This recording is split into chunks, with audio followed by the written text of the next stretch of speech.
شغالين في مركزين، العدوى ومغاغة، ومن أكتر المراكز في محافظة المنيا أو في الصعيد اللي هي للأسف ما عندهمش فرص إن هم يلاقوا عمل. للأسف هم بعاد جدا حتى عن المنيا نفسها، حوالي ساعتين، وبعاد عن بني سويف أقرب مدينة صناعية ليهم. المركزين مصدرين للهجرة الغير المنتظمة، ده أولا.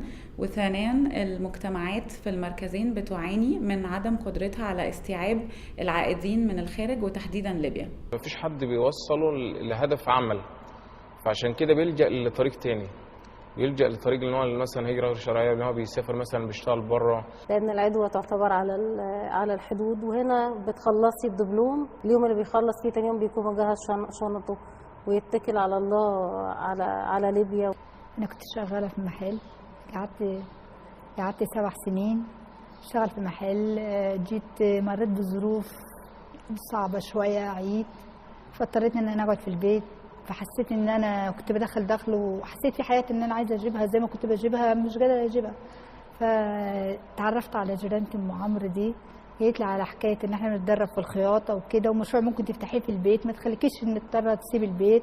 بالتعاون مع وزارة القوى العاملة عملنا مكتب تقديم خدمات المعلومات والمشورة والإحالة.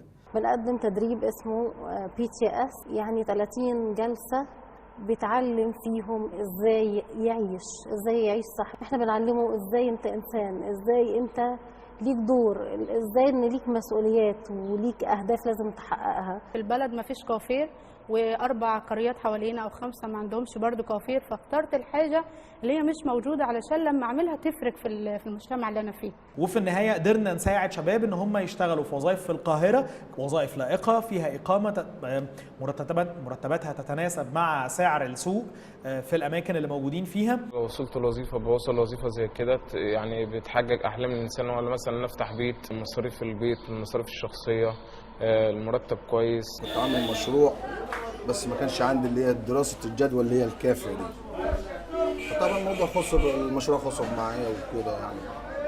لكن الحمد لله بعد موضوع التدريب عرفت انا دراسه جدوى وازاي ان انا اعمل مشروع وانميه وينجح باذن الله. حسيت ان انا رجعت زي الاول، ان انا في ايدي فلوس، ان انا اعرف اصرف، ان انا اللي انا عايزاه بجيبه.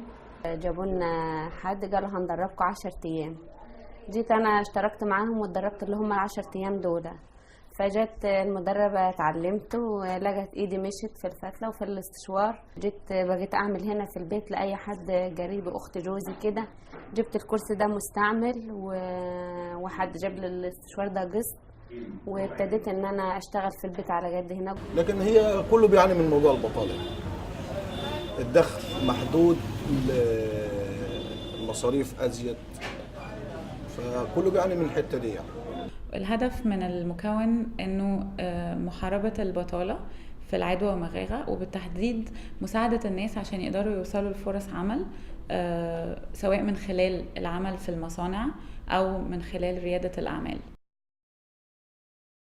وبنهاية المشروع أكثر من 440 مستفيد حصلوا على وظائف بدوام عمل كامل. تأهيل منظمتي مجتمع مدني بمركزي العدوى ومغاغة لتقديم خدمات توظيف للباحثين عن عمل. إنشاء مركزي تدريب مهني، وحدة تيسير الانتقال لسوق العمل. 35 مشروع متناهي أنشأناهم بمركزي العدوى ومغاغة. أكثر من 2650 مستفيد تم إحالتهم إلى وظائف عمل لائقة. أكثر من 2100 مستفيد من جلسات الاستشارات المهنية وتدريب المهارات الحياتية وجلسات التوعية عن العمل المهني. إنشاء مكتب لتقديم خدمات المعلومات والمشورة والإحالة من خلال تنفيذ 14 ملتقى توظيف.